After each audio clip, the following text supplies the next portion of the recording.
Funding for this program is provided by. Additional funding provided by.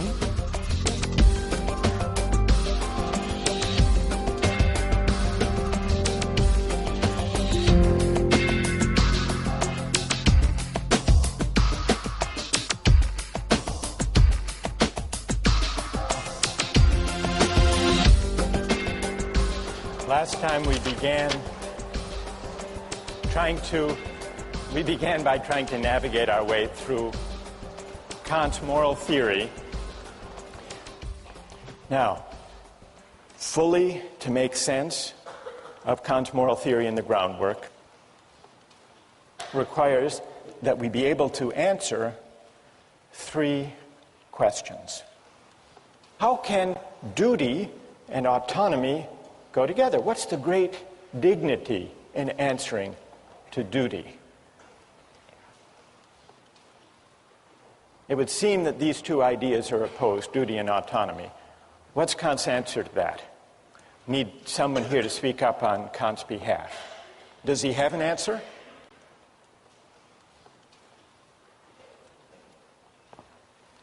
Yes, go ahead, stand up. Kant believes that you only act autonomously when you are pursuing something only in the name of duty and not because of your own circumstances, such as, like, you're only doing something good and moral if you're doing it because of duty and not because of something of your own personal gain. Now, why is that acting, what's your name? Mine is Matt. Matt, why is that acting out of freedom? I hear what you're saying about duty. You choose to accept those moral laws on yourself and they're not brought on from outside onto you. Okay, good. Because acting out of duty is following a moral law that you impose on yourself. That you impose on yourself. That's what makes duty compatible with freedom. Yeah. Okay, that's good, Matt. That is Kant's answer. That's great. Thank you. So, Kant's answer is, it is not insofar as I am subject to the law that I have dignity, but rather insofar as, with regard to that very same law, I'm the author. And I'm subordinated to that law on that grounds that I took it, as Matt just said, I took it upon myself. I willed that law. So that's why, for Kant, acting according to duty and acting freely, in the sense of autonomously, are one and the same. But that raises the question, how many moral laws are there? Because if dignity consists in being governed by a law that I give myself, what's to guarantee that my conscience will be the same as your conscience? Who has Kant's answer to that? Yes? Because a moral law is not contingent upon subjective conditions. It would transcend all particular differences between people, and so would be a universal law. And in this respect, there would only be one moral law, because it would be supreme. That's exactly right. What's your name? Kelly. Kelly. So, Kelly, Kant believes that if we choose freely, out of our own consciences, the moral law, we're guaranteed to come up with one and the same moral law. Yes. And that's because when I choose, it's not me, Michael Sandel, choosing. It's not you, Kelly, choosing for yourself. What is it exactly? Who's doing the choosing? Who's the subject? Who's the agent who's doing the choosing? Reason. Well, reason. Pure reason. Pure reason. And what you mean by pure reason is what exactly? Well, pure reason is, like we were saying before, not subject to any external conditions that may be imposed on it. Good. So. That's great. So the reason that does the willing, the reason that governs my will when I will the moral law, is the same reason that operates when you choose the moral law for yourself. Yes. And that's why it's possible to act autonomously, to choose for myself,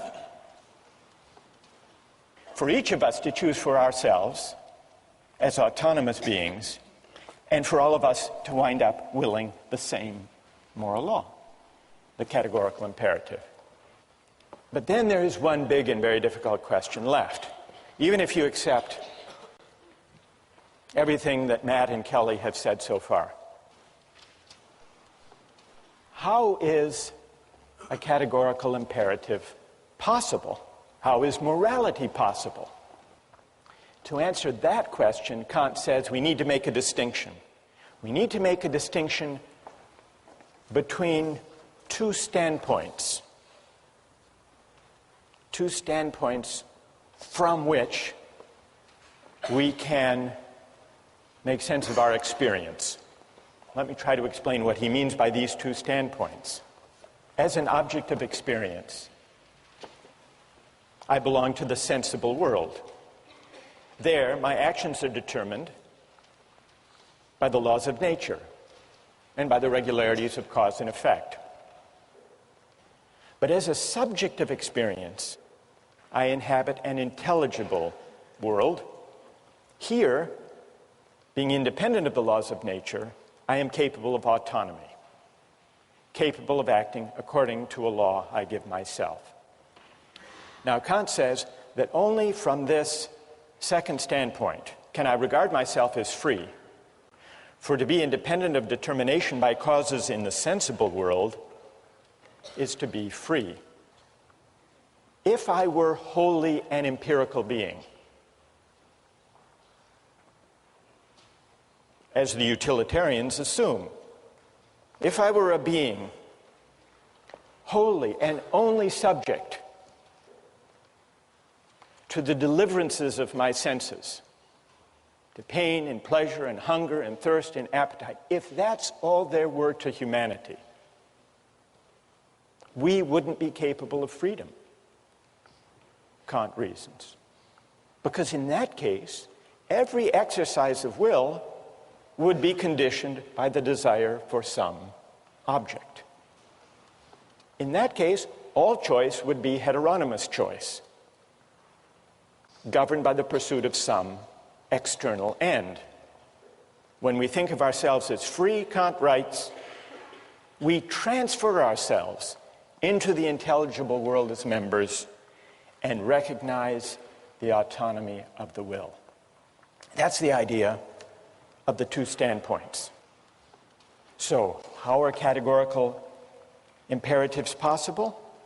Only because the idea of freedom makes me a member of an intelligible world. Now, Kant admits we aren't only rational beings.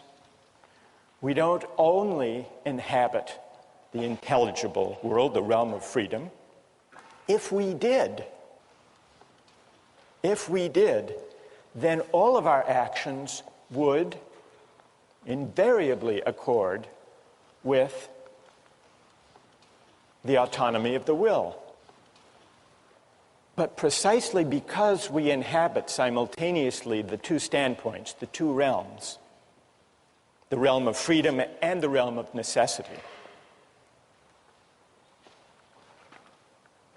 precisely because we inhabit both realms, there is always potentially a gap between what we do and what we ought to do, between is and ought.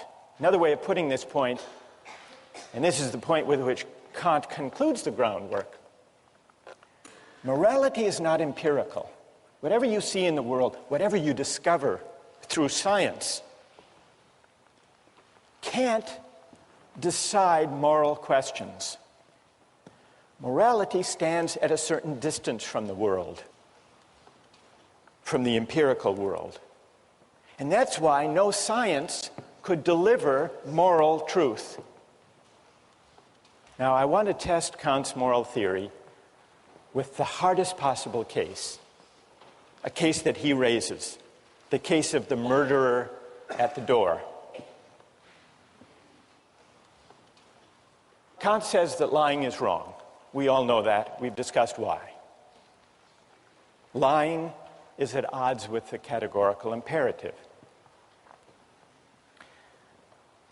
A French philosopher, Benjamin Constant, wrote an article responding to the groundwork where he said this absolute prohibition on lying is wrong. It can't be right. What if a murderer came to your door looking for your friend who was hiding in your house. And the murderer asked you, point blank, is your friend in your house? Constant says it would be crazy to say that the moral thing to do in that case is to tell the truth. Constant says the murderer certainly doesn't deserve the truth. And Kant wrote a reply. And Kant stuck by his principle that lying even to the murderer at the door is wrong. And the reason it's wrong, he said, is once you start taking consequences into account to carve out exceptions to the categorical imperative, you've given up the whole moral framework. You've become a consequentialist, or maybe a rule utilitarian. But most of you, and most of Kant's readers, think there's something odd and implausible about this answer. I would like to try to defend Kant on this point, and then I want to see whether you think that my defense is plausible. And I would want to defend him within the spirit of his own account of morality. Imagine that someone comes to your door. You were asked the question by this murderer. You're hiding your friend. Is there a way that you could avoid telling a lie without selling out your friend? Does anyone have an idea of how you might be able to do that? Yes, stand up. I was just going to say, if I were to let my friend in my house to hide in the first place, I'd probably make a plan with them. So I'd be like, hey, I'll tell the murderer you're here, but escape. And that's one of the options mentioned. So. But I'm not sure that's a Kantian option. You're still lying, though. No, because he's in the house, but he won't be. Oh, I see. All right, good enough. One more try. If you just say you don't know where he is because he might not be locked in the closet, he might have left the closet, you have no clue where he could be. So you would say, I don't know, which wouldn't actually be a lie because you weren't at that very moment looking in the closet. Exactly. So it would be, strictly speaking, true. Yes. And yet possibly deceiving, misleading. But still true. What's your name? John. John. All right, John has, now John may be onto something. John, you're really offering us the option of a clever evasion that is, strictly speaking, true. This raises the question whether there is a moral difference between an outright lie and a misleading truth. From Kant's point of view, there actually is a world of difference between a lie and a misleading truth. Why is that? Even though both might have the same consequences. But then remember, Kant doesn't base morality on consequences. He bases it on formal adherence to the moral law. Now, sometimes in ordinary life, we make exceptions for the general rule against lying with a white lie. What is a white lie? It's a lie to avoid hurting someone's feelings, for example. It's a lie that we think of as justified by the consequences. Now, Kant could not endorse a white lie, but perhaps he could endorse a misleading truth. Suppose someone gives you a tie as a gift, and you open the box, and it's just awful. What do you say? Thank you? You could say thank you, but they're waiting to see what you think of it. Or they ask you, what do you think of it? You could tell a white lie and say, it's beautiful. but that wouldn't be permissible from Kant's point of view. Could you say, not a white lie, but a misleading truth? You open the box and you say, I've never seen a tie like that before. Thank you. You shouldn't have. That's good.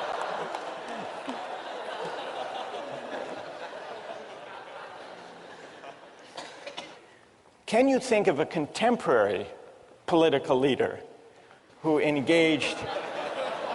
You can? Who are you thinking of? Remember the whole carefully worded denials in the Monica Lewinsky affair of Bill Clinton.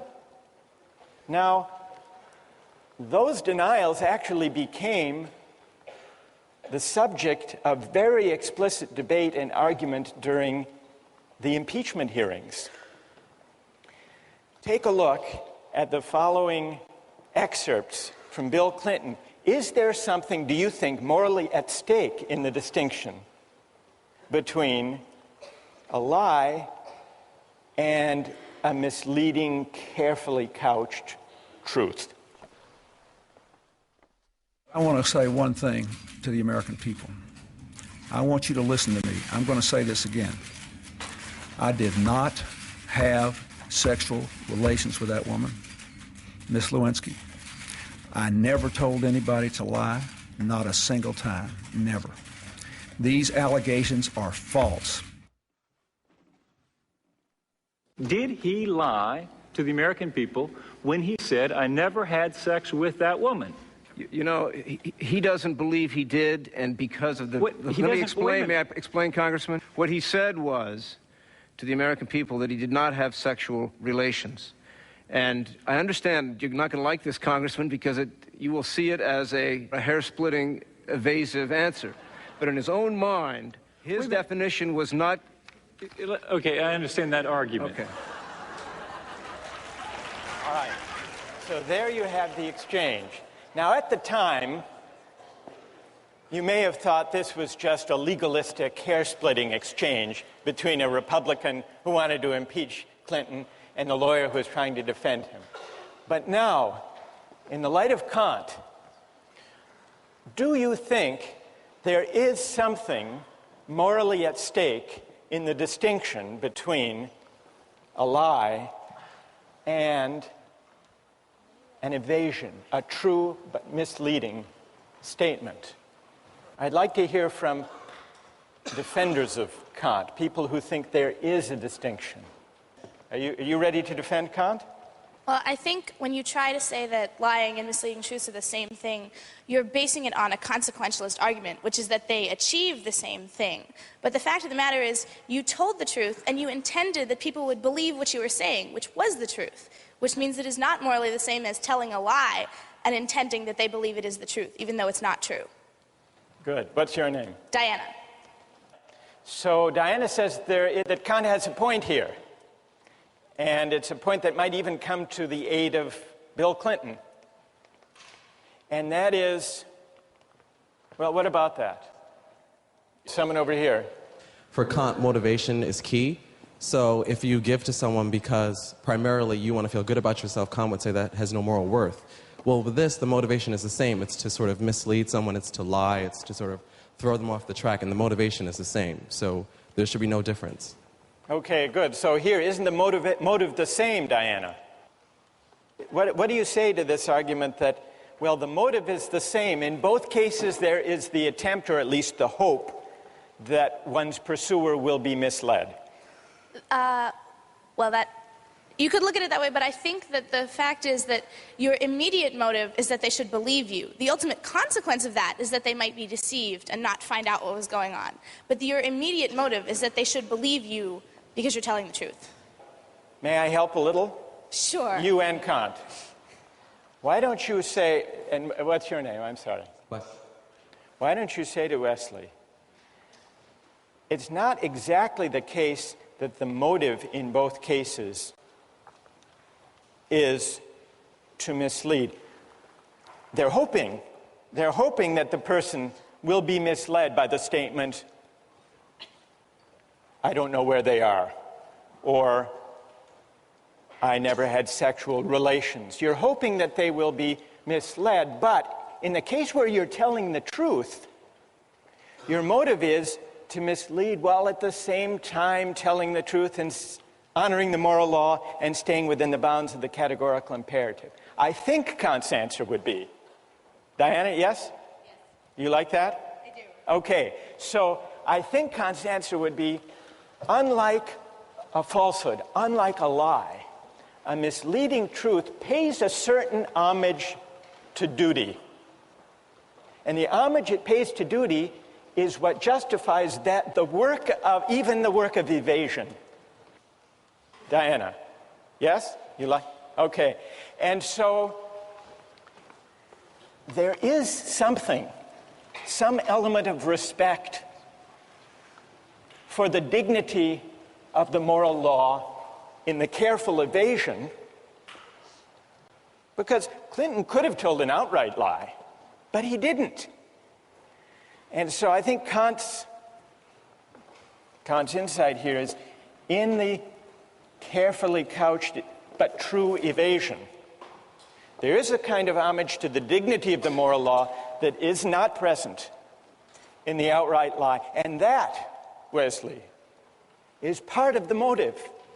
It's part of the motive. Yes, I hope he will be misled. I hope the murderer will run down the road or go to the mall looking for my friend instead of the closet. I hope that will be the effect. I can't control that. I can't control the consequences. But what I can control is standing by and honoring, however I pursue the ends I hope will unfold, to do so in a way that is consistent with respect for the moral law. Wesley, I don't think, is entirely persuaded, but at least this discussion brings out some of what's at stake, what's morally at stake in Kant's notion of the categorical imperative.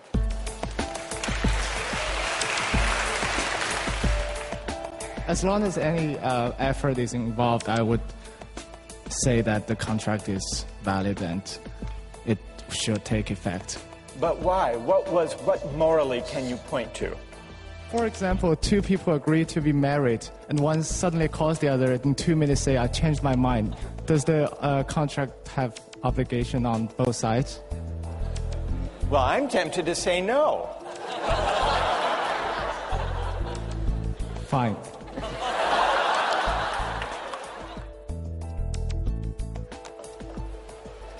Last time we talked about Kant's categorical imperative, and we considered the way he applied the idea of the categorical imperative to the case of lying.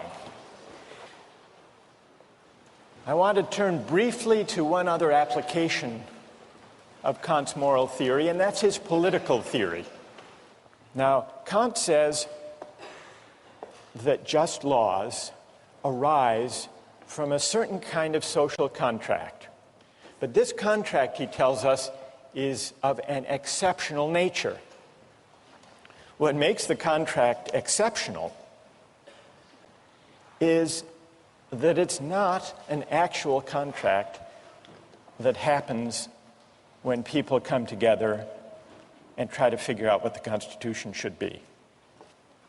Kant points out that the contract that generates justice is what he calls an idea of reason.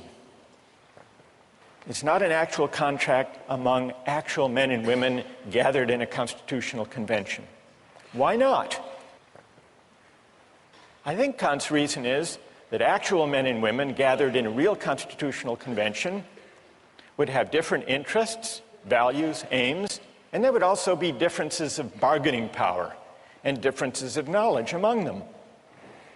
And so the laws that would result from their deliberations wouldn't necessarily be just, wouldn't necessarily conform to principles of right, but would simply reflect the differences of bargaining power, the special interests, the fact that some might know more than others about law or about politics. So Kant says a contract that generates principles of right is merely an idea of reason, but it has undoubted practical reality, because it can oblige every legislator to frame his laws in such a way that they could have been produced by the united will of the whole nation.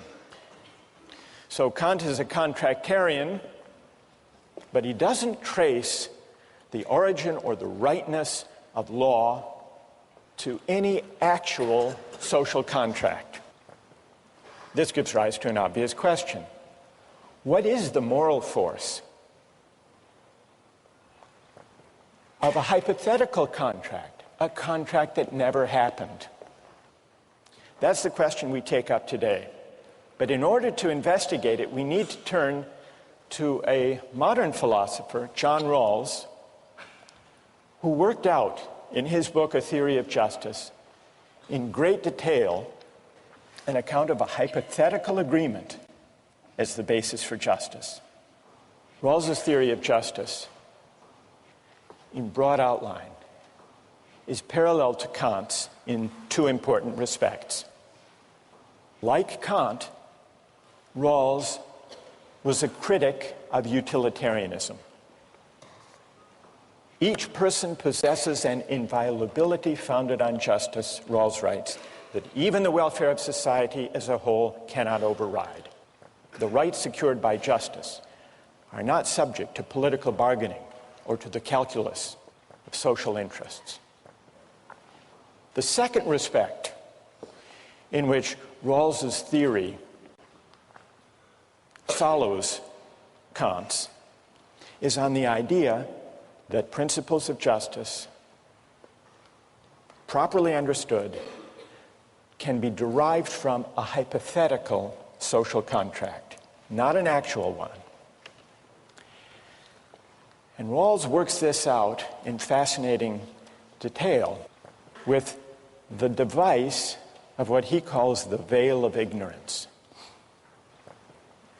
The way to arrive at the rights, the basic rights that we must respect, the basic framework of rights and duties, is to imagine that we were gathered together trying to choose the principles to govern our collective lives without knowing certain important particular facts about ourselves. That's the idea of the veil of ignorance. Now, what would happen if we gathered together, just as we are here, and tried to come up with principles of justice to govern our collective life?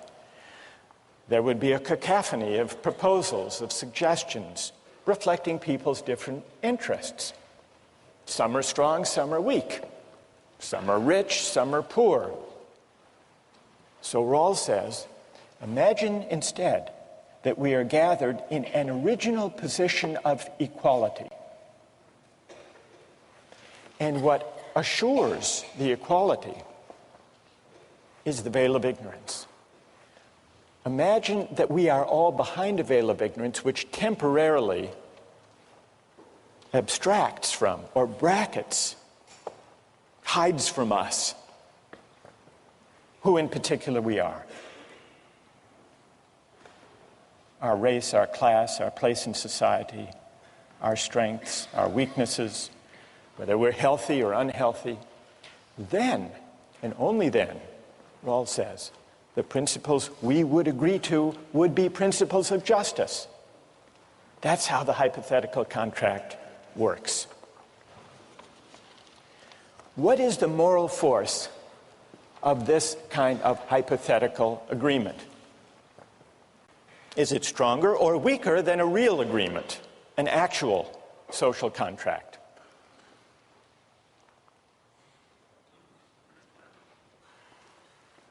In order to answer that question, we have to look hard at the moral force of actual contracts.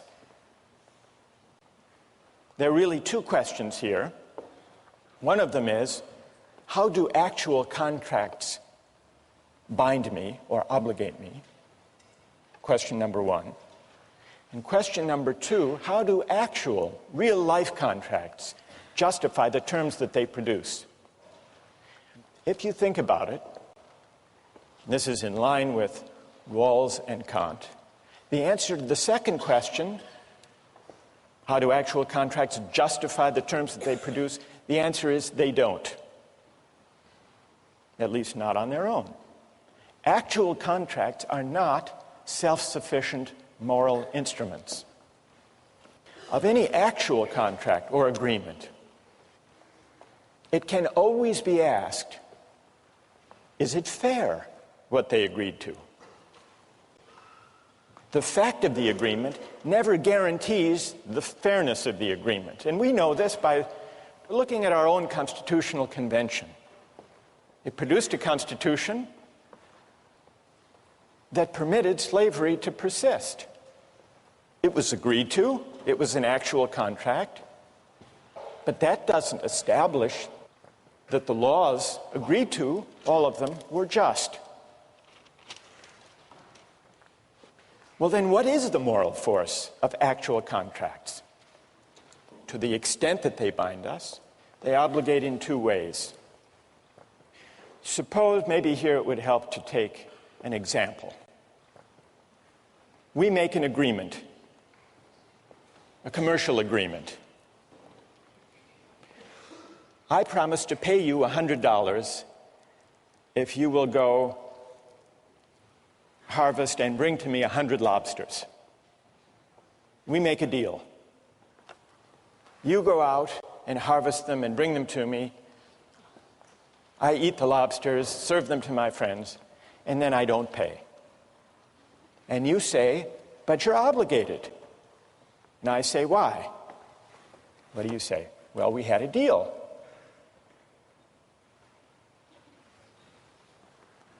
And you benefited. You ate all those lobsters. Well, that's a pretty strong argument. It's an argument that depends, though, on the fact that I benefited from your labor. So, contracts sometimes bind us insofar as they are instruments of mutual benefit. I ate the lobsters, I owe you the $100 for having gathered them. But suppose, now take a second case, we make this deal, I'll pay you $100 for 100 lobsters, and 2 minutes later, before you've gone to any work, I call you back and say, I've changed my mind. Now, there's no benefit, there's no work on your part, so there's no element of reciprocal exchange. What about in that case? Do I still owe you? Merely in virtue of the fact that we had an agreement? Who says, those of you who say, yes, I still owe you? Why? Okay, stand up. Why do I owe you? I call you back. After 2 minutes, you haven't done any work. I think I spent the time and effort in drafting this contract with you, and also have emotional expectation that I'll go through the work. So you took time to draft the contract, but we did it very quickly. We just chatted on the phone. That wouldn't be a formal form of contract, though. Well, I faxed it to you. It only took a minute. As long as any effort is involved, I would say that the contract is valid and it should take effect. But why? What morally can you point to that obligates me? I admit that I agreed, but you didn't go to any work. I didn't enjoy any benefit. Because one might mentally go through all the work of harvesting the lobsters. You mentally went through the work of harvesting the lobsters. That's nothing, is it? It's not much. Is it worth $100 that you were imagining yourself going and collecting lobsters? It may not worth $100, but it may worth something to some people. All right, I'll give you $1 for that. But so you're still pointing, what's interesting, you're still pointing to the reciprocal dimension of contracts. You did or imagined that you did or looked forward to doing something on my behalf. For example, two people agree to be married, and one suddenly calls the other in 2 minutes say, I changed my mind. Does the contract have obligation on both sides? Nobody has paid any work, or nobody has benefited yet. Well, I'm tempted to say no. Fine.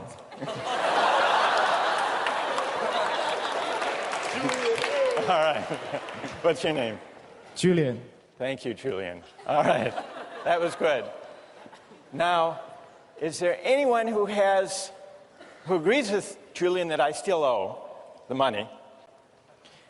For any other reason now, go ahead. Stand up. I think if you back out, it sort of cheapens the institution of contracts. Good, but why? Why does it?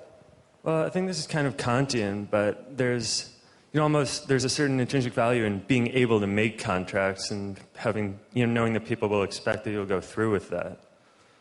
Good. It would cheapen the whole idea of contracts, which has to do with taking an obligation on myself. Is that the idea? Yeah, I think so. What's your name? Adam. So Adam points instead not to any reciprocal benefit or mutual exchange, but to the mere fact of the agreement itself. We see here there are really two different ways in which actual contracts generate obligations.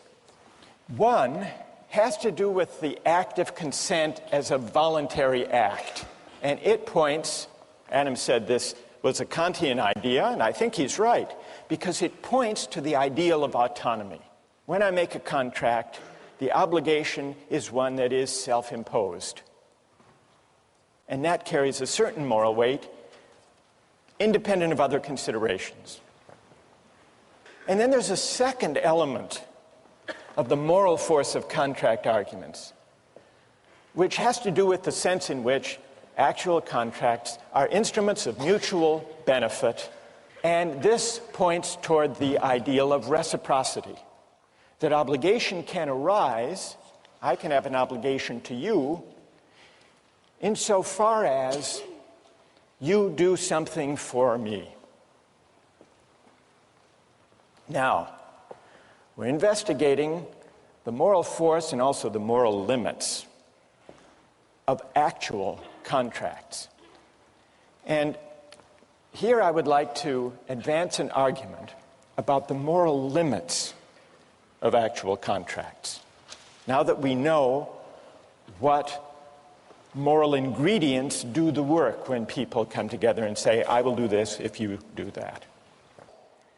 I would like to argue first that the fact that two people agree to some exchange does not mean that the terms of their agreement are fair. When my two sons were young, they collected baseball cards and traded them.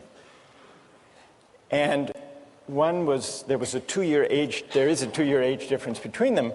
And so I had to institute a rule about the trades that no trade was complete until I had approved it. And the reason is obvious. The older one knew more about the value of these cards, and so would take advantage of the younger one. So that's why I had to review it to make sure that the agreements were fair. Now you may say, well, this is paternalism. Of course it was. That's what paternalism is for, that kind of thing. So what does this show? What does the baseball card example show? The fact of an agreement is not sufficient to establish the fairness of the terms.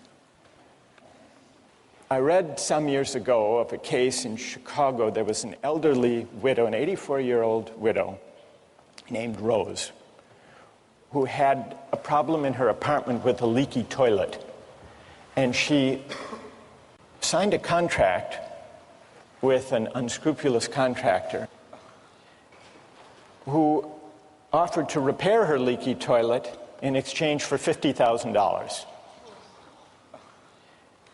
But she had agreed. She was of sound mind, maybe terribly naive and unfamiliar with the price of plumbing. She had made this agreement. Luckily, it was discovered. She went to the bank and asked to withdraw $25,000. And the teller said, "What do you need all of that money for?" And she said, "Well, I have a leaky toilet." And the teller called authorities, and they discovered this unscrupulous contractor. Now, I suspect that even the most ardent contractarians in the room will agree that the fact of this woman's agreement is not a sufficient condition of the agreement being fair. Is there anyone who will dispute that?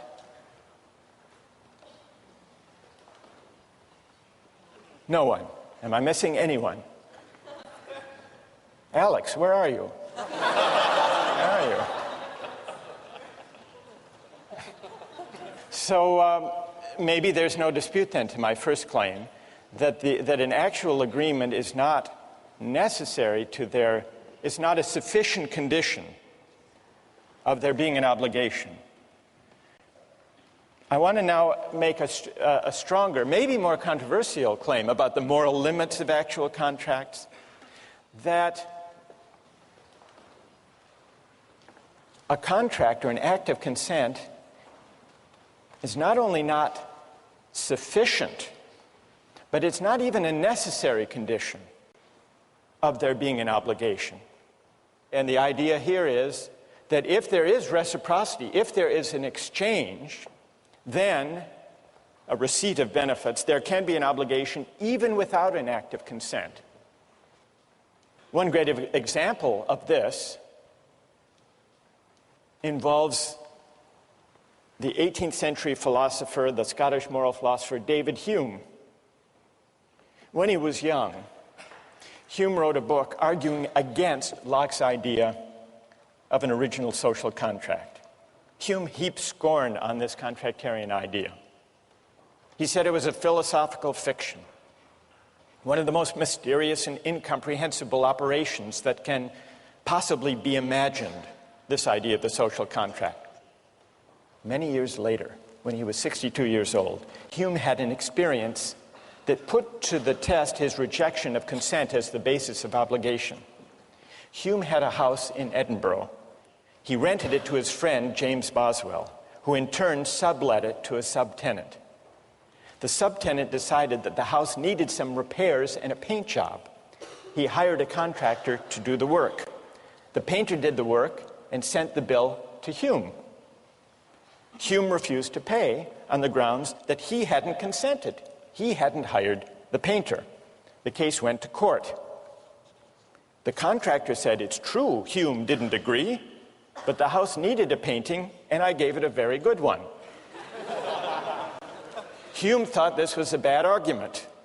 The only argument this painter makes is that the work was necessary to be done, but this is no good answer because by the same rule, this painter may go through every house in Edinburgh and do what he thinks proper to be done without the landlord's consent and give the same reason, that the work was necessary and that the house was the better for it. So Hume didn't like the theory that there could be obligation to repay a benefit without consent, but the defense failed and he had to pay. Let me give you one other example of the distinction between the consent-based aspect of obligations and the benefit-based aspect and how they're sometimes run together. This is based on a personal experience. Some years ago, I was driving across the country with some friends, and we found ourselves in the middle of nowhere in Hammond, Indiana. We stopped at a rest stop and got out of the car, and when we came back, our car wouldn't start. None of us knew much about cars. We didn't really know what to do until we noticed that in the parking lot, driving up next to us, was a van, and on the side it said Sam's Mobile Repair Van. And out of the van came a man, presumably Sam, and he came up to us and he said, "Can I help you? Here's how I work. I work by the hour for $50 an hour. If I fix your car in 5 minutes, you owe me the $50. And if I work on your car for an hour and can't fix it, you'll still owe me the $50. So I said, "Well, what is the likelihood that you'll be able to fix the car?" And he didn't answer, but he did start poking around under the steering column. Short time passed. He emerged from under the steering column and said, "There's nothing wrong with the ignition system, but you still have 45 minutes left. Should I look under the hood?" I said, "Wait a minute. I haven't hired you. We haven't made any agreement." And then he became very angry, and he said, "Do you mean to say that if I had fixed your car while I was working under the steering column, that you wouldn't have paid me?" And I said, "That's a different question."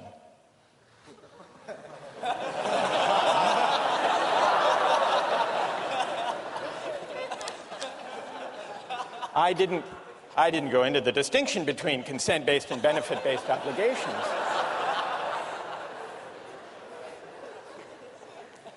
But I think he had the intuition that if he had fixed it while he was poking around, that I would have owed him the $50. I shared that intuition. I would have. But he inferred from that, this was the fallacy in the reasoning that I think lay behind his anger, he inferred from that fact that therefore, implicitly, we had an agreement. But that, it seems to me, is a mistake. It's a mistake that fails to recognize the distinction between these two different aspects of contract arguments. Yes, I agree, I would have owed him $50 if he had repaired my car during that time. Not because we had made any agreement, we hadn't. But simply because if he had fixed my car, he would have conferred on me a benefit for which I would have owed him in the name of reciprocity and fairness. So here's another example of the distinction between these two different kinds of arguments, these two different aspects of the morality of contract. Now, I want to hear how many think I was in the right in that case. That's reassuring. Is there anyone who thinks I was in the wrong? Anyone? You do? Why? Go ahead. Isn't the problem with this is that any benefit is inherently subjectively defined? I mean, what if you wanted your car broken and he had fixed it?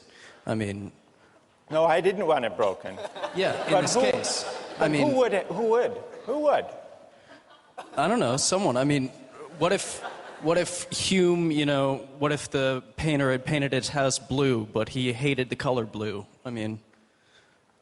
You have to sort of define what your benefit is before the person does it. Well, all right. So what would you conclude from that, though, for the larger issue here? Would you conclude that, therefore, consent is a necessary condition of there being an obligation? Absolutely. You would? What's your name? Nate.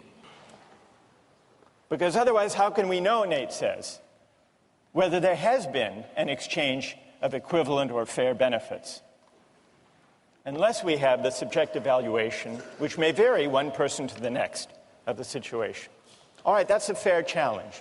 Let me put to you one other example in order to test the relation between these two aspects of the morality of contract. Suppose I get married, and suppose I discover that after 20 years of faithfulness on my part, every year, on our trip across the country, my wife has been seeing another man. A man with a van on the Indiana Toll Road. This part is completely made up, by the way. Wouldn't I have two different reasons for moral outrage? One reason could be, we had an agreement. She broke her promise, referring to the fact of her consent. But I would also have a second ground for moral outrage, having nothing to do with the contract as such. But I've been so faithful for my part. Surely I deserve better than this. Is this what I'm due in return? And so on. So that would point to the element of reciprocity. Each reason has an independent moral force. That's the general point. And you can see this if you imagine a slight variation on the marriage case. Suppose we hadn't been married for 20 years. Suppose we were just married and that the betrayal occurred on the way to our honeymoon in Hammond, Indiana. After the contract has been made, but before there is any history of performance on my part. Performance of the contract, I mean.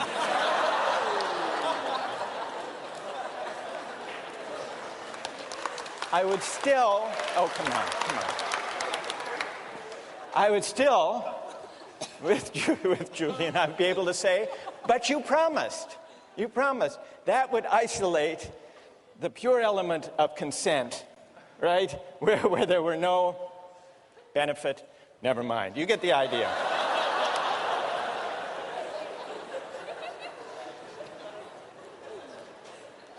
Here's the main idea. Actual contracts have their moral force in virtue of two distinguishable ideals, autonomy and reciprocity. But in real life, every actual contract may fall short, may fail to realize the ideals that give contracts their moral force in the first place. The ideal of autonomy may not be realized because there may be a difference in the bargaining power of the parties. The ideal of reciprocity may not be realized because there may be a difference of knowledge between the parties. And so they may misidentify what really counts as having equivalent value. Now, suppose you were to imagine a contract where the ideals of autonomy and of reciprocity were not subject to contingency, but were guaranteed to be realized. What kind of contract would that have to be? Imagine a contract among parties who were equal in power and knowledge rather than unequal, who were identically situated rather than differently situated. That is the idea behind Rawls's claim that the way to think about justice is from the standpoint of a hypothetical contract behind a veil of ignorance that creates a condition of equality by ruling out or enabling us to forget for the moment the differences in power and knowledge that could, even in principle, lead to unfair results. This is why, for Kant and for Rawls, a hypothetical contract among equals is the only way to think about principles of justice. What will those principles be? That's the question we'll turn to next time.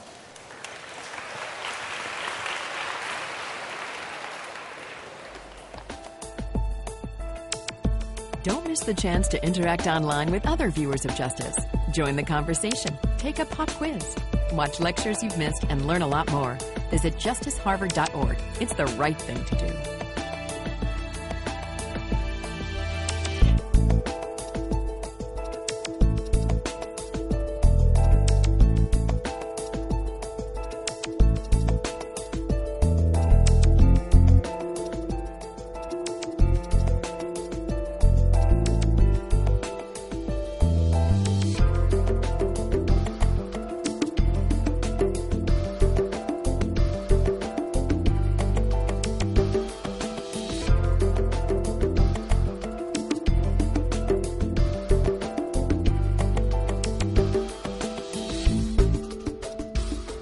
Funding for this program is provided by...